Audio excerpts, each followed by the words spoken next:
He thought it was just another quiet morning in the northern forest, until his dog suddenly refused to move.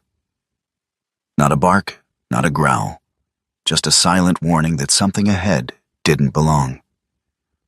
What they found hidden deep in the woods wasn't a cabin, but a secret facility someone had tried to erase.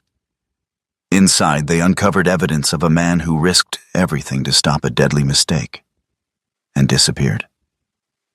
But they weren't alone, because someone was still watching, still protecting the truth. And when his dog sensed danger before it even happened, it became clear this was never just a discovery. Before we go further, tell me where you're watching from. And don't forget to like and subscribe to Veteran Dog Stories. The morning in the northern Maine forest was almost too perfect. Sunlight filtered through tall pines in long, quiet beams, painting the forest floor in patches of gold and shadow. The air carried the clean scent of resin and damp soil, and the wind, if it existed at all, moved so gently it barely touched the branches. No birds called, no insects hummed. It was a silence so complete it felt arranged. Most people would have called it peaceful. Rowan Hale did not. At 43, Rowan had learned to distrust silence that came too easily. He moved through it now with the slow, measured confidence of a man who had spent years reading environments the way others read maps. Every step placed with intention. Every glance calculated. He was tall, just over 6 feet, with broad shoulders and the lean, hardened build of someone shaped by function, not vanity. His olive field jacket hung naturally on him, worn at the edges but well kept, its many pockets filled with the small, practical items that made life in uncertain places manageable. Beneath it, a red and dark blue plaid shirt softened his outline just enough to make him look like any other man passing through, if you ignored the way he moved. His face was angular, jawline sharp, stubble dark against sun-tanned skin. His eyes, blue-gray, steady, missed very little. A watch ticked quietly on his wrist. He didn't need to look at it. Time wasn't what mattered out here. Beside him, Ash moved like a thought he hadn't finished yet. The German Shepherd was in his prime, 5, maybe 6 years old, built for endurance and precision. His black and tan coat lay close to his body, muscles shifting cleanly beneath as he walked. There was no wasted motion in him, no unnecessary sound. Ash didn't behave like a pet. He behaved like a decision. His eyes moved constantly, scanning, assessing. His ears adjusted to every shift in the air. When he walked, he didn't follow Rowan. He aligned with him, until he didn't. Ash stopped. No bark, no growl, no hesitation. He stepped forward just enough to block Rowan's path and held there, still as stone. Rowan halted instantly. He didn't ask why. He didn't need to. He had seen this before. Not in controlled environments, not in training exercises, but in moments where something didn't belong.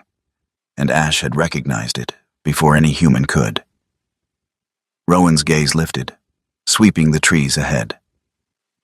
Nothing. Just forest. Perfect, untouched forest. That was the problem. Ash lowered his head slightly, nose drawing in slow, deliberate breaths. His body stayed calm, no tension, no aggression, but he didn't move forward. Then, without looking back, he turned. Not toward the trail, away from it. He stepped into the trees and kept going. Rowan frowned slightly. "That's not on the map," he murmured under his breath. But maps had never meant much to Ash, and more often than not, Ash was right. Rowan followed. The forest thickened almost immediately. Branches pressed closer, undergrowth tightened, and the faint suggestion of a trail disappeared completely beneath layers of pine needles and thyme. The light shifted, filtering unevenly through the canopy, and the silence stayed. Then Rowan noticed it. A scent, faint, old, Metal. Not sharp like fresh steel, no edge to it, but something worn down, oxidized, left behind long enough to become part of the air itself. Ash adjusted his path slightly, following it with quiet certainty. Rowan didn't question it. He simply matched the pace. The trees broke without warning. One moment they stood packed and close. The next, they were gone, not gradually, not naturally. Pushed back, cleared. Rowan stepped forward into the opening and stopped. The structure stood in the center of the clearing like something that had forgotten where it came from. It was a house, but not the kind people built to live in. Large, curved wooden frames arched over the main body, wrapping around it in uneven layers. They looked almost organic, like ribs or arms frozen mid-motion. The wood had darkened with age, softened by moss and creeping vines that had begun to reclaim it. But the core structure remained intact. Too intact. For something this old. Too deliberate. For something meant to be simple. Rowan's eyes moved slowly across it, taking in details. Reinforced joints, unusual angles, design choices that didn't prioritize comfort, only function. Money had been spent here. A lot of it. And not for the kind of place people vacationed. Ash didn't move. He stood beside Rowan now, gaze locked on the structure, body still, watching. There was no road, no tire tracks, no sign of recent use. But the ground beneath Rowan's boots felt wrong. Compacted, leveled, as if something heavy had once passed through repeatedly. This place hadn't grown here. It had been built. Rowan took a step forward, then another, each movement slow, deliberate, measured against instinct. He wasn't afraid, but he wasn't relaxed either. Ash shifted suddenly, not toward the house, but to the left. 3 quick steps, then a stop. His nose hovered just above the ground. He inhaled once, then froze. Not alert. Not defensive. Still, as if he had just encountered something he couldn't categorize. Rowan moved beside him, crouching slightly. At first he saw nothing, just dirt, pine needles, time, then a line, too straight, too clean. He brushed the surface lightly, metal, flat, buried just beneath the soil, not debris, not random, placed. Rowan looked back at the house, then at the ground again, and something inside him settled into place. This wasn't abandonment. This was concealment. Ash stepped back, giving space, but his eyes remained fixed, waiting, always waiting for Rowan to see what he already understood. Rowan stood slowly, his mind shifted, not curiosity anymore, assessment. This place wasn't just unusual. It had been controlled, hidden, left behind, but not forgotten. They approached the front steps. The wood creaked under Rowan's weight, but held firm. The door stood slightly open. No broken lock, no signs of forced entry. Just left. Ash stopped just short of the threshold again. Blocking, not refusing, not warning, just making sure. Rowan rested his hand lightly against the frame. The wood was dry, too dry, preserved in a way the rest of the structure wasn't. Another detail that didn't fit. For a moment he considered walking away. He had done it before, found something, measured the risk, left. There was no contract here, no mission, no obligation, just a door, and whatever waited behind it. Ash didn't move, didn't look away, didn't step back. Rowan exhaled quietly. "All right," he said. "Not to the house, to the dog." He stepped forward, across the threshold. The air inside shifted immediately. Cooler, still, different. The light followed him just far enough to reveal the outline of the space within. Curved beams, broken shadows. Something deeper than it should have been. Ash entered beside him, silent as always. Behind them, the forest remained untouched. Bright, peaceful, unchanged. But inside Halo House, something had begun, not loud, not visible, just a shift.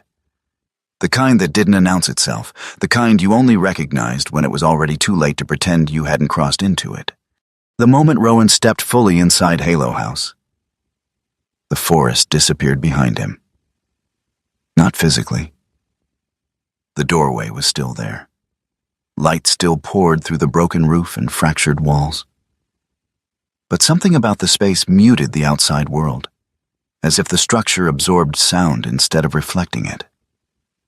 Even his own footsteps felt quieter. Ash moved first. The German shepherd advanced at a steady pace, nose low, sweeping left to right in controlled arcs. His gait shifted subtly, no longer the relaxed alignment of a companion, but the precise, efficient movement of a working dog. Every pause meant something. Every turn had intent. Rowan let him lead, not blindly, but with trust earned over years neither of them talked about. The interior unfolded slowly. Curved beams rose along the ceiling like ribs, arching inward and overlapping in irregular patterns. Walls bent instead of meeting cleanly, forming corridors that guided movement without clearly defining direction. It was beautiful. And wrong. Not in a threatening way. In a deliberate way. Rowan stepped deeper into the main chamber, boots pressing against a floor layered with dust and fine debris. Beneath it, he could feel the firmness of something reinforced. Concrete, hidden under wood. He glanced upward. Sections of the roof had collapsed, allowing sunlight to spill through in sharp, uneven lines. The beams of light revealed floating dust, undisturbed, slow-moving. No recent activity, at least none visible. Ash veered right. Rowan followed. They entered what had once been a kitchen, not large, but not domestic either. Steel counters lined the wall, dulled and stained with age. A ventilation hood hung above a cooking surface, its edges rusted but intact. Shelving units remained bolted in place, though most of their contents were long gone. Rowan ran a hand lightly across one surface. Cold. Even after years. That wasn't normal. Ash paused near a lower cabinet. He leaned in, inhaled once, then twice. His posture didn't tighten. No alert. Just recognition. Old scent. No longer active. Rowan opened the cabinet. Empty. But faint traces lingered. Oil, metal, something mechanical. Not cooking. Maintenance. This wasn't for living, Rowan said quietly. Ash didn't look back. He moved on. The next room confirmed it. A narrow technical space filled with mounted panels and exposed conduits. Wiring ran along the walls in organized channels, some torn loose, others still anchored firmly in place. A small water filtration unit stood against one corner, its casing cracked but still recognizable. Independent systems, self-contained. Whoever built this place hadn't planned to rely on anything outside of it. Rowan stepped back into the corridor. His mind began to assemble the pieces. High-grade materials, experimental layout, stand-alone utilities, seclusion. This is a project, he murmured. Not a home, not even a retreat. Something designed to operate quietly, off-record. Ash stopped again, this time at a doorway that still held its frame. Inside, a study. The room had survived better than the others. A large desk sat near the center, one leg broken, but still functional. Papers were scattered across the floor, some fused together by moisture, others curled and brittle. Rowan stepped in carefully. Ash remained near the entrance, sitting, not resting, but positioned. Watching the hallway behind them, guarding. Rowan crouched, picking up a sheet of paper. Most of the text had faded beyond recognition, but not all. Structural response inconsistent. Humidity retention above projected range. External reporting suspended. He picked up another. A name stood out, darker than the rest. Vorn Biostruct Initiative. Below it, faint but readable. Private funding. Restricted access. Rowan's jaw tightened slightly. That explained the design, explained the isolation, explained the silence, but not the abandonment. He moved around the desk, scanning the remaining pages. No personal items, no photographs, no indication anyone had ever intended to stay here. Only documentation. Work. Then, nothing, a shift. Not sound, not movement. Just awareness. Rowan straightened slowly. Ash was already standing, not tense, but focused. The dog wasn't looking at the doorway. He was looking at the wall. The wall curved smoothly, following the architecture of the room. At first glance, seamless. But Ash didn't move, didn't blink. He stepped forward once, nose hovering inches from the surface. Then he pressed closer. Not aggressive, not cautious, certain. Rowan approached, eyes narrowing. For a moment, he saw nothing. Then, a break. Not visible as a gap, but as a difference. A line too precise to be natural, too intentional to ignore. He ran his fingers along it. There, a hidden seam, a door disguised within the curve of the structure. Ash stepped back slightly, not retreating, making space, waiting. Rowan exhaled slowly. His pulse hadn't changed, but something else had. The situation had moved, from unknown to controlled. He didn't open it, not yet. Instead, he stepped back, scanning the room again with a different perspective. If one section had been concealed, then this place had layers. And if it had layers, then whoever built it had expected someone to look. Or had hoped no one ever would. Ash shifted his weight, glancing briefly at Rowan. Not questioning, just checking alignment. Rowan nodded once. "Yeah," he said quietly. "I see it." He moved toward the doorway again, taking one last look at the study. The papers, the silence, the absence of anything human beyond the work itself. There was no panic here, no sign of struggle, no evidence of disaster. Just an end. Abrupt, clean, unexplained. Ash returned to the seam, waited. Rowan stepped beside him. His hand hovered over the edge, paused. He had learned something over the years. Doors like this, they didn't just lead somewhere. They changed things. He glanced once toward the hallway, then toward the entrance beyond, still open, still reachable. Choice. Ash didn't move, didn't step forward, didn't step back. Rowan made his decision, not to open it, not yet. He lowered his hand, turned. "Not blind," he muttered. Ash shifted immediately, falling into step beside him. No resistance, no hesitation. They left the study. Moved back through the curved corridor, past the kitchen, past the technical room. Each space felt different now. Not unfamiliar. Just incomplete. At the entrance, Rowan paused. The light outside seemed brighter than before. Cleaner. Ash stepped out first, then turned, waiting.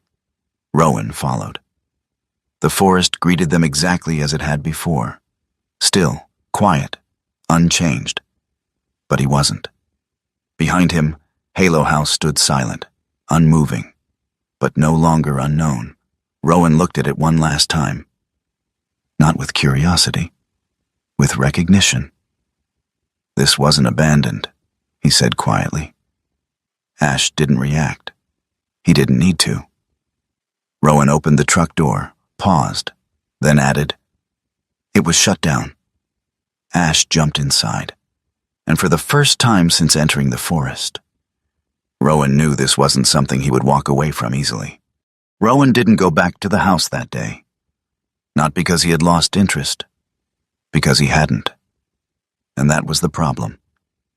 The truck moved steadily along the narrow road, tires humming softly against worn asphalt. Trees lined both sides, tall and patient, watching in that quiet way forests always did. Ash sat upright in the passenger seat, posture alert but not tense, eyes fixed ahead, occasionally shifting to the side mirror. Not anxious, just aware. Rowan drove with one hand resting lightly on the wheel, the other on his thigh. His mind replayed the layout of Halo House, not as memory, but as structure, angles, materials, purpose. It wasn't a place built for comfort, it was built to function. And then, something had forced it to stop. The town appeared gradually, like it had grown out of the road rather than been planned.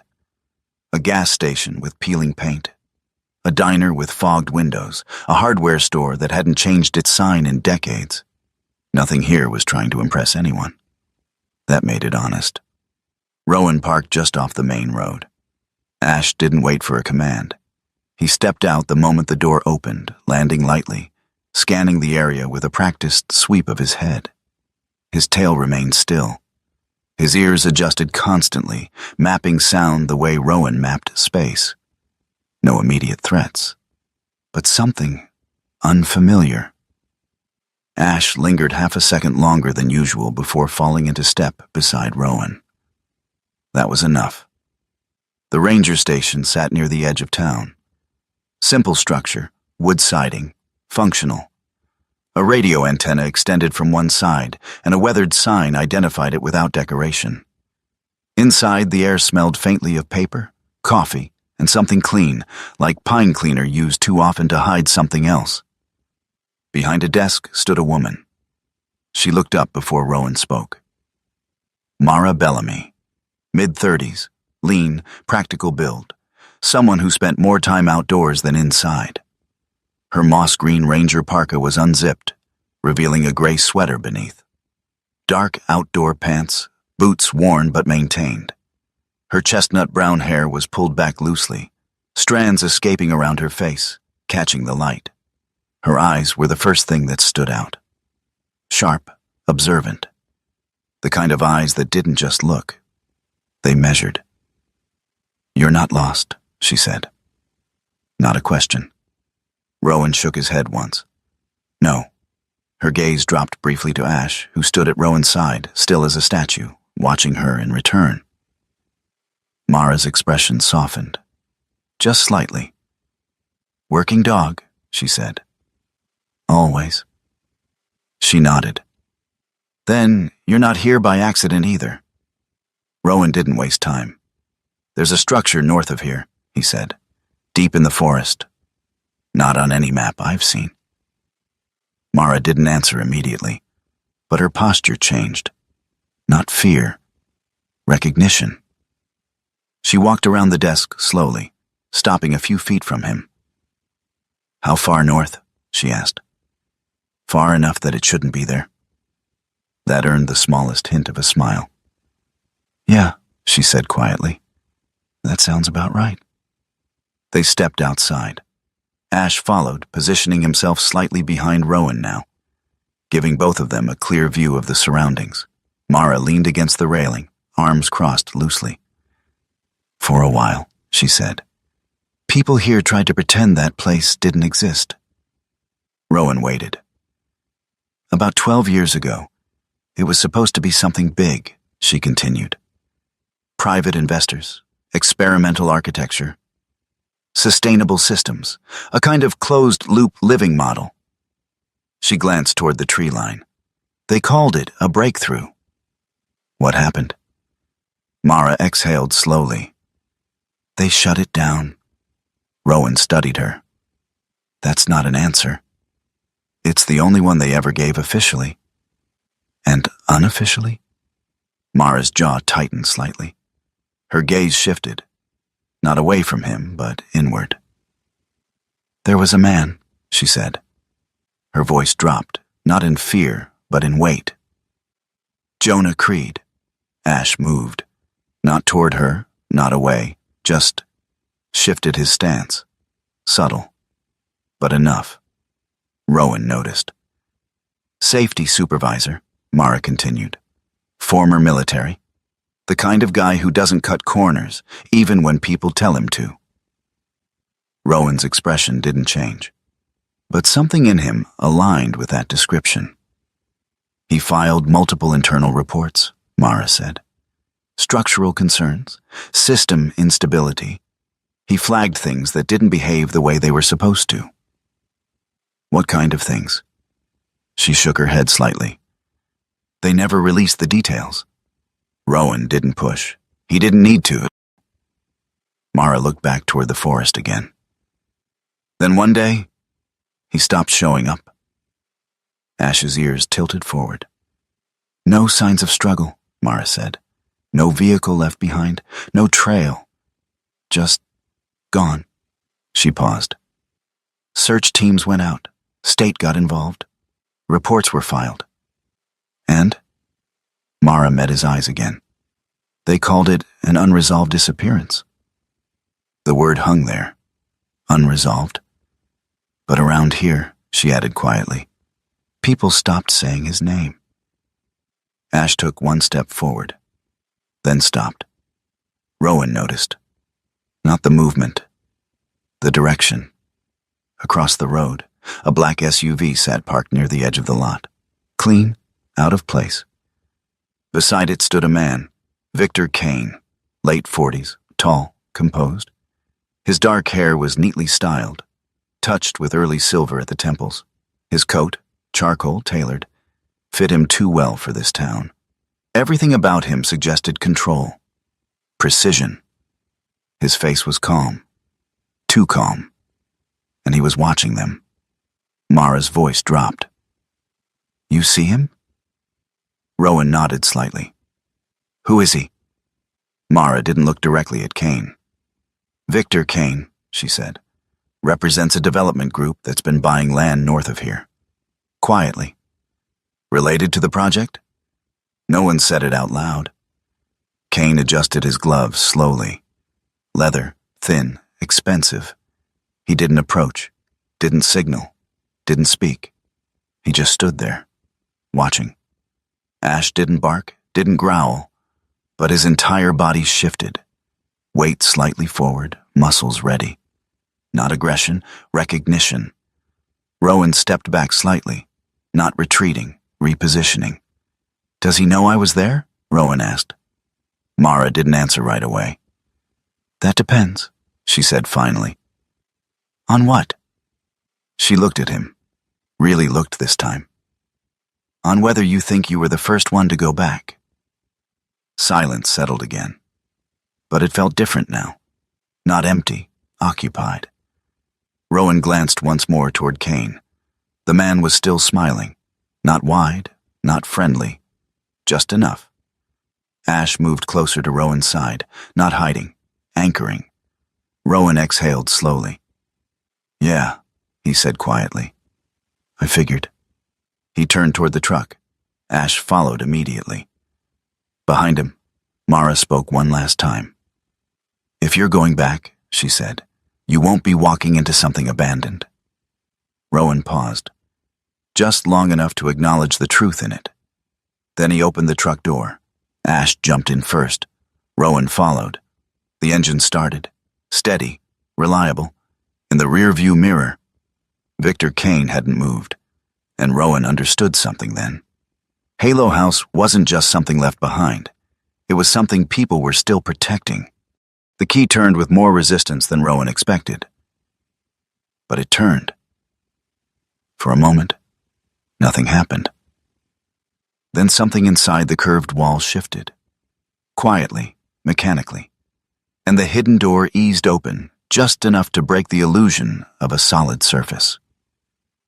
A thin line of darkness revealed itself, cool air slipping out like a breath that had been held too long. Rowan didn't move immediately. He watched the opening the way he would watch a doorway in unfamiliar territory. Patient, deliberate, letting the space speak before stepping into it. Ash stood slightly ahead, body angled toward the gap, muscles steady beneath his coat, ears forward but relaxed. No fear, no hesitation, just readiness. That mattered more than anything Rowan could see.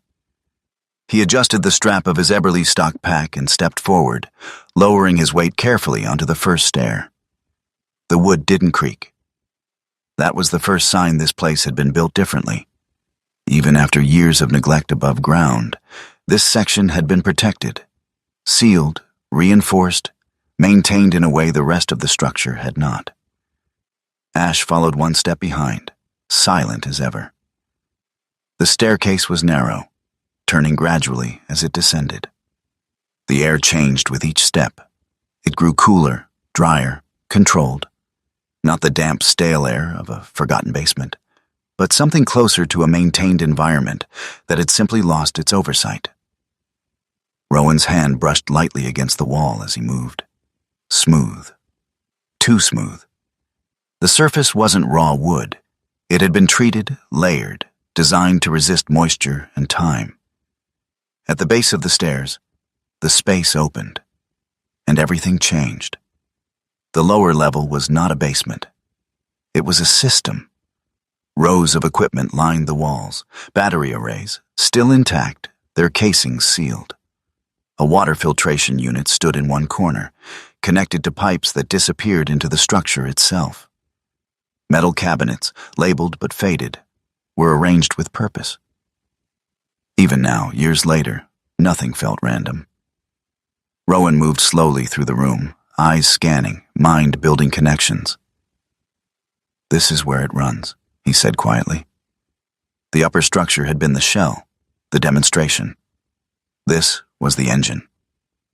Ash moved ahead, nose low, tracing invisible lines across the floor. His gait was slower now, more deliberate. He paused at intervals, inhaling deeply, then shifting direction as if mapping something only he could understand. Rowan let him work. Trust wasn't given. It was built. And Ash had earned it long ago. A desk stood near the center of the space, more intact than anything above. A monitor sat on it, dark but undamaged. Beside it, a small device, portable, battery-powered, rested in place, its casing scratched but functional. Rowan pressed the power. For a second, nothing. Then, a flicker. The screen came alive in muted tones, lines forming slowly before stabilizing into a video interface. The file list was incomplete, corrupted in places. But several entries remained. Ash stopped moving. He didn't sit, didn't relax. He simply stood beside Rowan, watching. Rowan selected the first file. The screen shifted. A man appeared. Dr. Elias Vorn, mid-50s perhaps. Lean frame, slightly hunched, not from weakness, but from years spent leaning over work that demanded attention. His hair was gray, not evenly, but in streaks, as if time had claimed him in uneven patterns. His face was narrow, defined by sharp cheekbones and a thin line of beard that suggested he cared more about efficiency than appearance. But it was his eyes that held Rowan's attention. Bright, focused. Not the look of a man chasing an idea, the look of a man convinced he had already found it.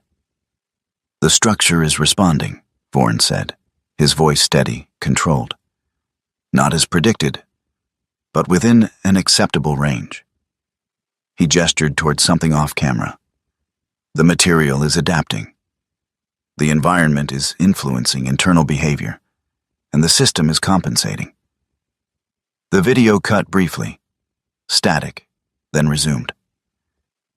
"We are no longer building a structure," Vorn continued. "We are guiding one." Rowan leaned slightly closer. Ash didn't move. More files. Rowan opened another. The tone had changed. "Humidity levels are exceeding thresholds," Vorn said, voice tighter now. "The outer frame is absorbing more than projected. Structural integrity remains stable, but deviation patterns are increasing." Another cut. Then, "The investors are concerned.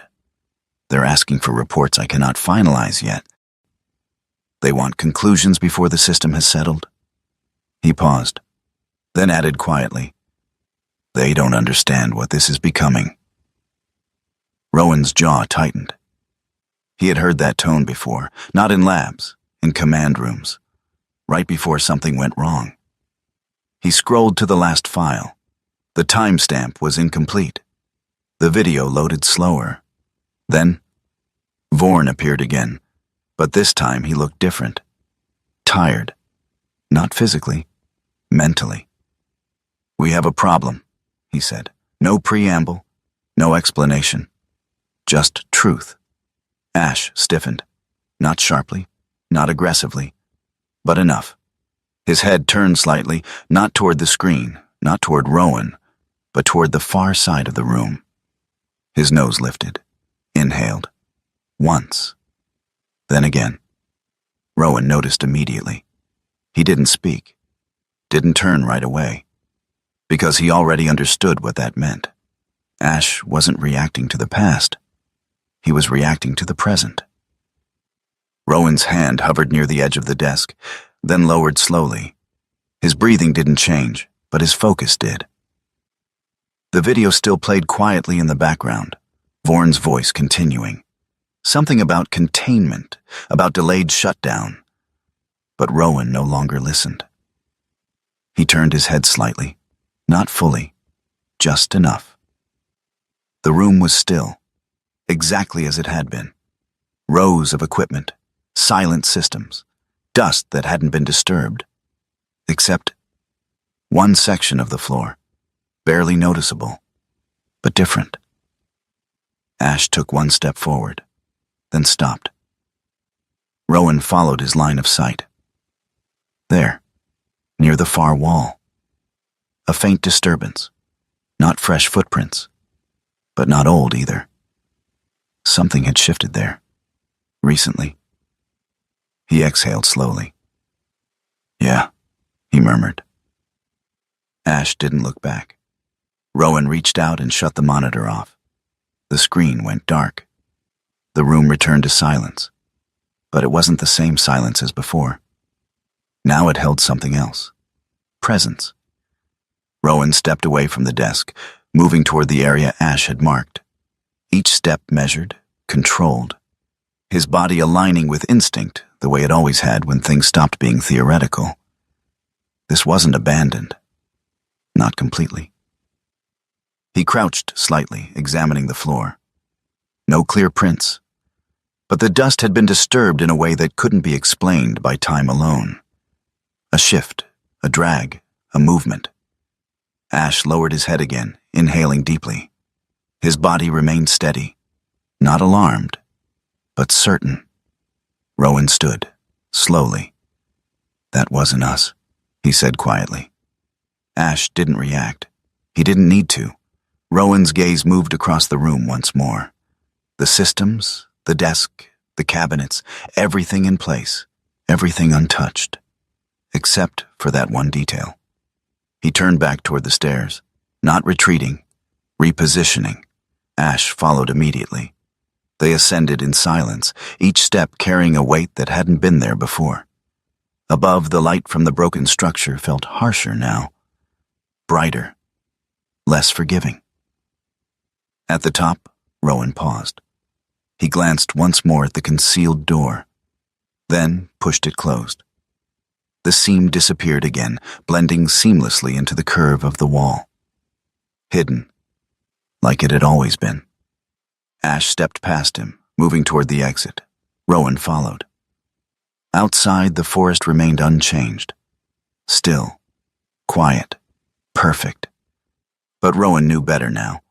Halo House wasn't just a project that had failed. It was something that had been left running. Rowan didn't rush back inside. That was the first difference. The first time, he had entered Halo House because something didn't belong. The second time, he returned because something did, and it shouldn't have. The forest felt different now, though nothing had visibly changed.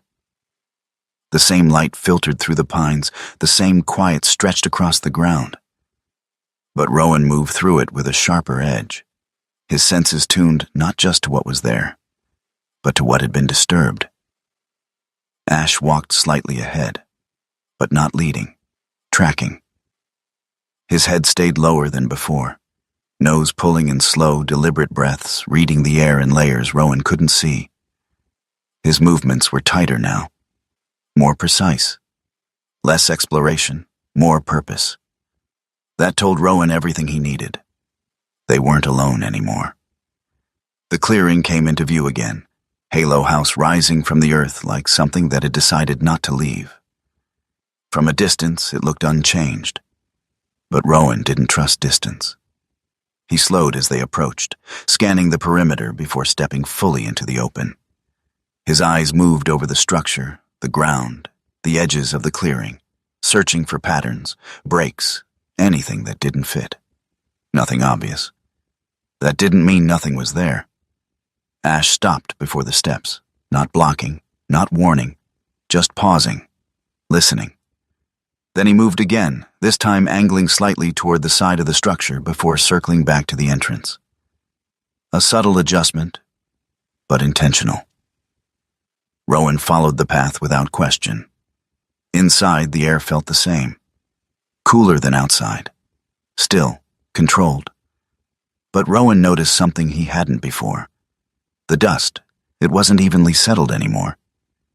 He moved through the curved corridor, past the kitchen, past the technical room. The spaces felt smaller now, not physically, but mentally. As if the knowledge of what lay beneath had changed the weight of everything above. Ash didn't pause this time. He moved straight to the hidden door. Waited. Rowan opened it without hesitation. The stairs descended the same way they had before. Quiet, controlled, leading into the lower level that had once been the heart of the structure. The moment they reached the bottom, Ash changed.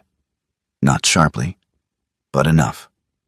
His body stiffened slightly, head lifting just above its usual tracking position. His nose worked faster now, pulling in scent with urgency, not curiosity. Rowan felt it immediately. Something had shifted. He moved forward slowly, retracing his path from before. The desk, the equipment, the rows of sealed systems, everything looked the same. Except, it didn't feel the same. Ash veered left this time. Not toward the desk, toward the deeper section of the room. Rowan followed. The lighting grew dimmer as they moved farther from the central area, the air slightly cooler, more insulated. The walls here showed signs of stress, fine cracks along the surface, subtle warping in the structure. Damage. Old, but not entirely stable. They reached a section where part of the ceiling had collapsed inward, though not completely. Wooden beams had buckled, creating a slanted barrier that partially blocked access to what lay beyond. Ash stopped at the edge. Didn't try to climb. Didn't hesitate. Just stared. Rowan crouched slightly, shifting his angle to see through the gap. At first it looked like debris, then shapes. Not random. Placed. Left. He moved carefully, stepping over a fallen beam and lowering himself into the partially collapsed space. The air here felt heavier. Not damp. Just still. And then he saw it clearly. A hard hat. Yellow, scratched, dust-covered but intact. Beside it, a watch. Old, stopped, and a small device. Rowan reached for it. A handheld recorder. Ash didn't move. Didn't look around. Didn't track anything else. He was watching Rowan. Not the room. Not the shadows. Just him. It wasn't protection. It wasn't alert. It was something else. Recognition. Rowan turned the recorder in his hand, thumb brushing against the worn buttons. For a brief second he hesitated, not out of fear but out of understanding. Whatever was on this device, it mattered. He pressed play. Static, then a voice. "They want me to sign it." The man's voice was low, controlled. but strained beneath the surface. Not panic, not fear, pressure. I won't. A pause. Breathing. If this place goes live, people get hurt? Rowan's eyes lifted slightly. Ash didn't move. The recording continued. They're calling it stable. Calling it contained. It's not. The load distribution's off. The outer frame's taking more than it should, and the system's compensating in ways we don't understand. Another pause. Longer. They don't care. They just want it operational. Rowan felt something tighten in his chest. Not surprise. Recognition. I locked the central control, the voice said. Bought some time. A faint sound in the background. Movement, maybe. If anyone finds this... The man's voice shifted. Not weaker, clearer. Don't let them bury this place with me. The recording ended. Silence filled the space again. But it wasn't empty. Rowan lowered the device slowly. Jonah Creed. Not a ghost, not a rumor, a man who had made a decision and paid for it. Ash finally moved. One step, then another. He lowered his head toward the ground, inhaling deeply near the edge of the collapsed section. His body remained steady, but his focus sharpened. Rowan followed his line of sight. The dust, again, disturbed, not by time, by movement. Fresh enough that the pattern hadn't settled, old enough that whoever left it wasn't standing there anymore. Rowan stood slowly. His breathing stayed even, his posture unchanged. But his mind had shifted completely. They weren't the first to come back, and they wouldn't be the last. Ash turned slightly, looking back toward the main section of the room. Not reacting, not warning, just checking. Rowan understood. Time to move. He stepped back carefully, leaving the collapsed space exactly as it had been found. The recorder remained in his hand, weight heavier than it should have been. Ash followed without hesitation. They moved through the lower level quickly now, not rushing, but not lingering. Every step was deliberate, every movement calculated. Rowan's awareness expanded outward again, mapping exits, angles, distances. At the base of the stairs, he paused, listened. Nothing. Still. Ash stood beside him, body aligned. Ready. They ascended. At the top, Rowan closed the hidden door again, sealing the lower level behind them. The seam disappeared, the illusion restored. But Rowan knew better now. This wasn't a forgotten place. It was a place someone had tried to silence, and failed. Rowan didn't wait for the forest to settle. The moment he stepped out of Halo House, something in the air had already changed. It wasn't louder. It wasn't darker. It was simply occupied. Like a room where a conversation had stopped just before you walked in. Ash felt it too. The German shepherd moved close to Rowan's side now, not ahead, not behind, aligned. His body carried a quiet tension, not fear, not aggression, but readiness sharpened into instinct. His ears shifted constantly, catching fragments of sound too small for human attention, while his eyes tracked the spaces between trees rather than the trees themselves. Rowan adjusted his pace. Not faster, more deliberate. He didn't run from things he didn't understand. He repositioned around them. The clearing came and went behind them as they entered the forest again, sunlight filtering through the high canopy in fractured lines.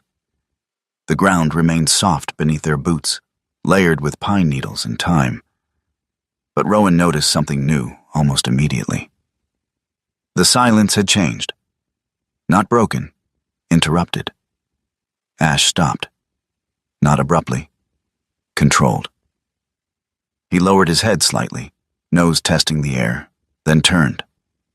Not toward the truck, not toward the trail, but off to the side, into denser cover. Rowan followed without hesitation. They moved deeper, weaving between trees, stepping over roots, adjusting direction in subtle shifts that would have made no sense without Ash leading. Then Rowan saw it. Not clearly, just enough. A movement between trees, too still to be natural, too positioned to be random. He slowed. Ash didn't. The dog kept moving, but his path curved slightly, redirecting them before Rowan had fully processed what he'd seen. That was the first confirmation. They were being watched. Rowan didn't turn, didn't acknowledge it. He simply adjusted, changed angle, reduced exposure. A voice came from ahead. Calm, measured. "Mr. Hale?" Rowan stopped. Not because he was told to, because he had reached the point where stopping made more sense than moving. Victor Kane stepped into view. Up close, the man looked even more controlled than he had from a distance. Tall, posture perfectly balanced, his charcoal coat falling cleanly along his frame as if untouched by the forest around him. His face was composed, sharp features, clean-shaven, skin unmarked by stress or hesitation. His eyes, however, those told a different story. Cold, not hostile, just selective. "I was hoping we'd have a chance to speak properly," Kane said, his voice smooth, almost polite. Rowan didn't respond. Ash moved, just half a step forward, positioning himself between Rowan and Kane. Not aggressive, not defensive, a line. Kane noticed. A faint smile touched his lips. "Well trained," he said. "I appreciate that." Rowan's gaze remained steady. "What do you want?" Kane tilted his head slightly, as if considering how much truth to offer. "Clarity," he said. "You went somewhere you weren't supposed to." "That's not how forests work," Rowan replied. Kane smiled again, a little wider, but not warmer. Ash's body shifted, subtle, but immediate. His ears flattened, not in fear, but in calculation. His head turned slightly, not toward Kane, but past him. His focus sharpened on something Rowan hadn't seen yet. Rowan felt it. Didn't look, didn't move. But he understood. They weren't talking to one man. Kane didn't acknowledge it, which meant he already knew. "Some places," Kane continued calmly, "exist for a reason. Interfering with that reason tends to complicate things." Rowan's voice stayed level. "I'm not interfering with anything." Not yet. The forest held still around them. But now, it wasn't empty. Rowan could feel it. Positions, angles, at least 2, maybe 3.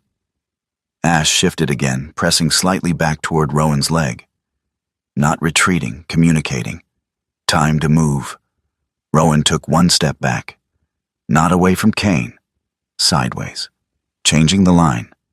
Kane's eyes followed the movement, not surprised, just noting it. "I'd advise you to leave," Kane said. "Take your dog, drive south, forget what you saw." Rowan held his gaze. "I don't forget things like that." Kane's smile faded slightly. Not gone. Just reduced. "That's unfortunate."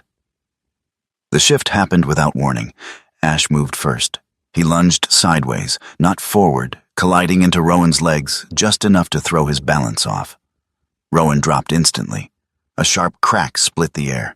Not loud, not explosive, but precise.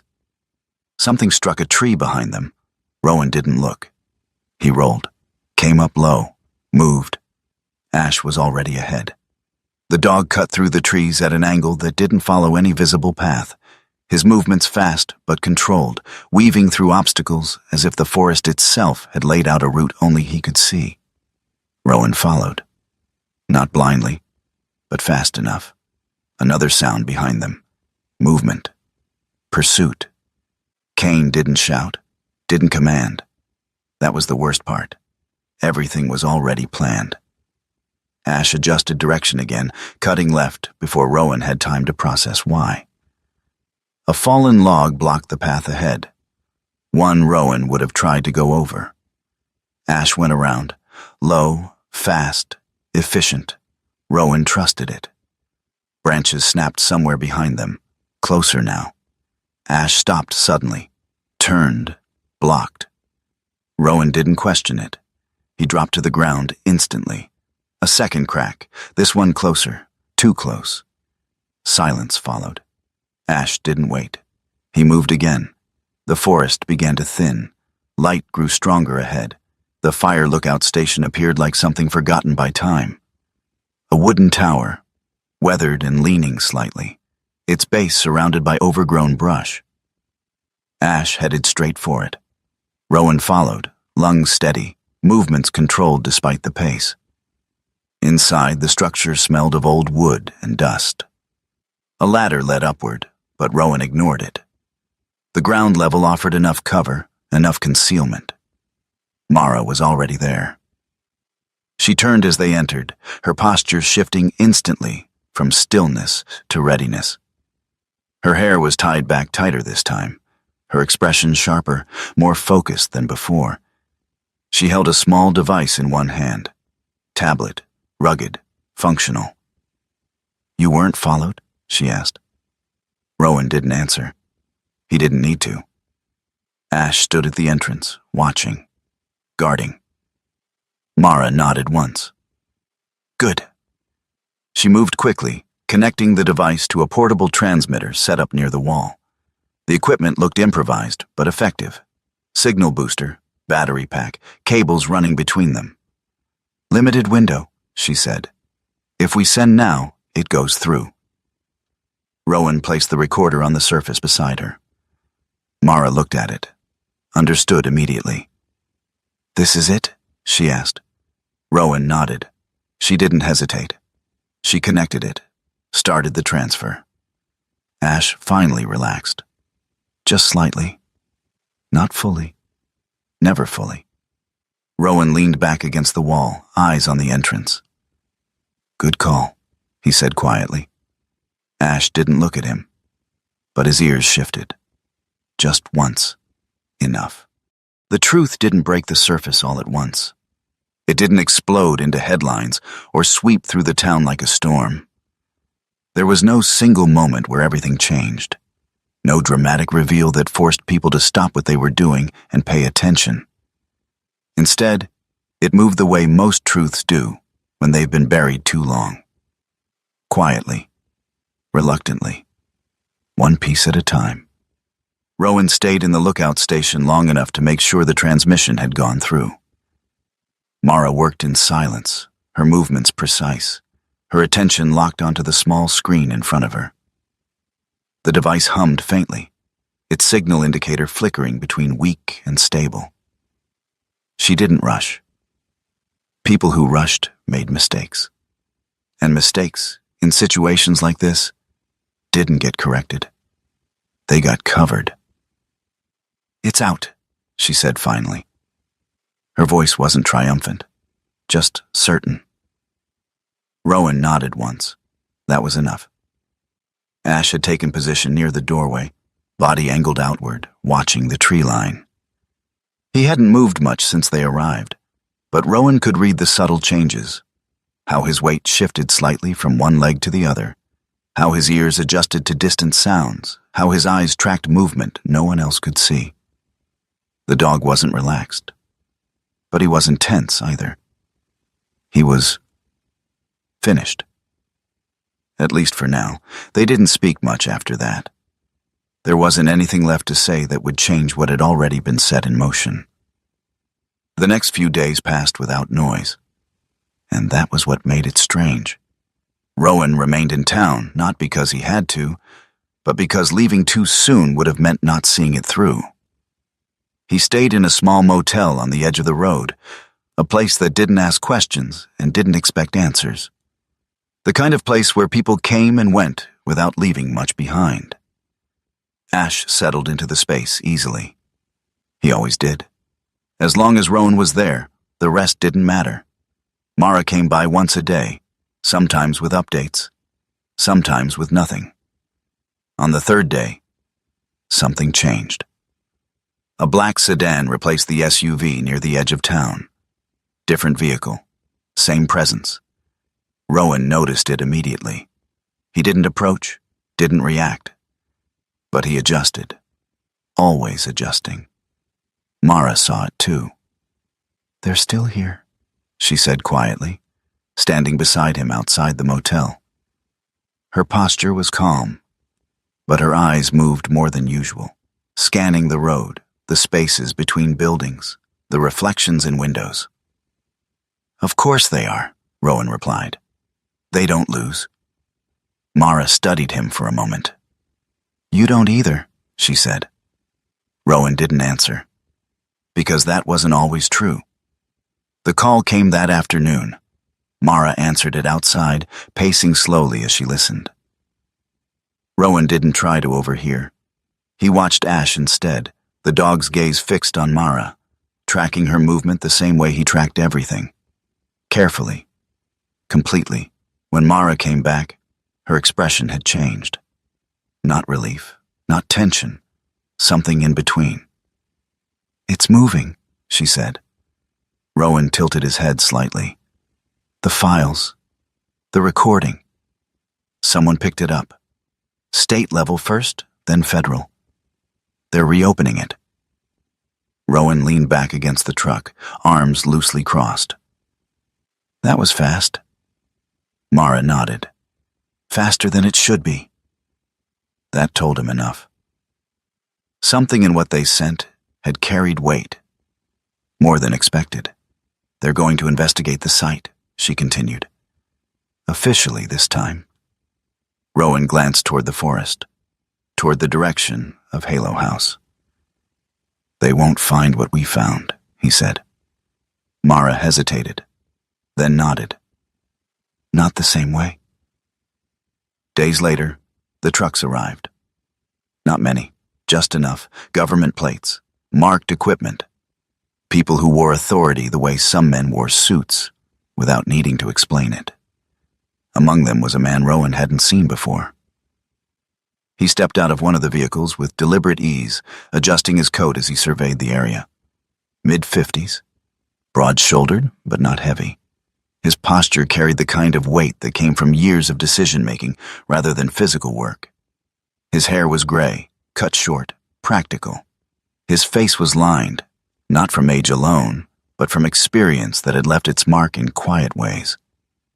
His eyes were steady, focused, the kind that didn't miss details, but didn't waste time pointing them out either. He approached Mara first. "Agent Daniel Hargrove," he said, extending a hand.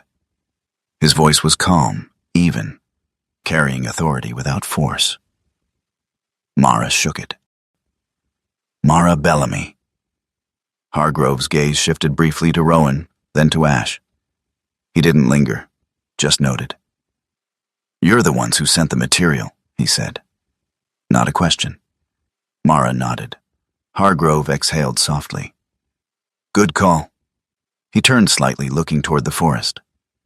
"We've had partial reports on that site for years. Nothing solid enough to act on." Rowan stepped forward slightly. "And now?" Hargrove looked at him directly. "Now we have enough to ask the right questions." There was no promise in that. No certainty, just process, which Rowan knew was how things actually changed. The operation at Halo House didn't happen all at once. It unfolded, carefully, methodically. Sections were marked, evaluated, stabilized. The structure wasn't destroyed, not immediately. It was studied. And that, Rowan realized, was the difference between erasing something and understanding it. Weeks passed. The town adjusted slowly. People talked more, not loudly, but enough. The name Jonah Creed began to surface again, not as a rumor, not as a cautionary tale, but as a fact. A man who had seen something wrong and refused to ignore it. The company denied everything at first, then less, then not at all. Silence replaced denial. And in silence, the truth found space. One morning, Rowan stood at the edge of the clearing again. Not inside, not close, just watching. Ash sat beside him, body relaxed, eyes steady on the structure. Something had changed. Not in the building, in the way it felt. It wasn't hidden anymore. The curved beams still reached outward, frozen in their strange design. The moss still clung to them, softening their edges. The sunlight still cut through the gaps in the roof of painting the interior in fractured light. But the weight was gone. Not completely, but enough. Ash stood, walked a few steps forward, then stopped. He didn't tense, didn't track, didn't warn. He just looked, then turned back to Rowan, and for the first time since they had found the place, Ash didn't see anything else there. Rowan understood. It was over. He didn't need confirmation, didn't need a report, didn't need closure handed to him in words. He had it. Mara stepped up beside him. "You're not staying," she said. Rowan shook his head. "No." She smiled slightly. "Figured." He looked at Ash. The dog stood quietly, waiting. Not leading, not pushing. Just ready. "Depends," Rowan said. Mara raised an eyebrow. "On what?" Rowan gave the smallest hint of a smile. "On him." Ash turned, started walking. Rowan followed. Neither of them looked back. At the edge of the forest, where the trees thinned and the road began again, Ash stopped. Just for a second, he looked back. Not because something was there, not because something was wrong, just to be sure. Then he turned forward again and kept walking. Because sometimes, the most important thing isn't what a man discovers, it's what a dog already knew. Sometimes what we call instinct is something deeper, a quiet guidance we don't always understand in the moment. A pause, a feeling, a small voice that tells us to stop, to look again, to choose differently. And sometimes that guidance doesn't come through words at all.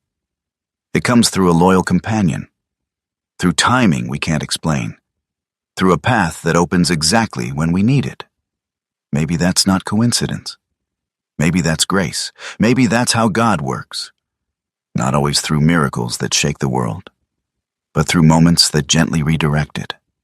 In this story, a man who had learned to keep moving found a reason to stop. A dog who couldn't speak still knew what mattered. And a truth that was meant to stay buried was brought back into the light. And maybe, in our own lives, we've had moments like that too. A warning we almost ignored. A decision that didn't make sense at the time. A feeling that stayed with us until we finally listened. If you've ever experienced something like that, something you couldn't explain but somehow knew was right, take a moment today to be grateful for it. Because sometimes the guidance we receive is not something we earned, but something we were given. If this story meant something to you, share it with someone who might need to hear it. Leave a comment and tell us where you're watching from and what you felt in this story. And if you believe in stories that remind us we are not walking this life alone, subscribe to the channel and stay with us for more. May God watch over you, guide your steps when the path is unclear, and protect you in ways you may never fully see.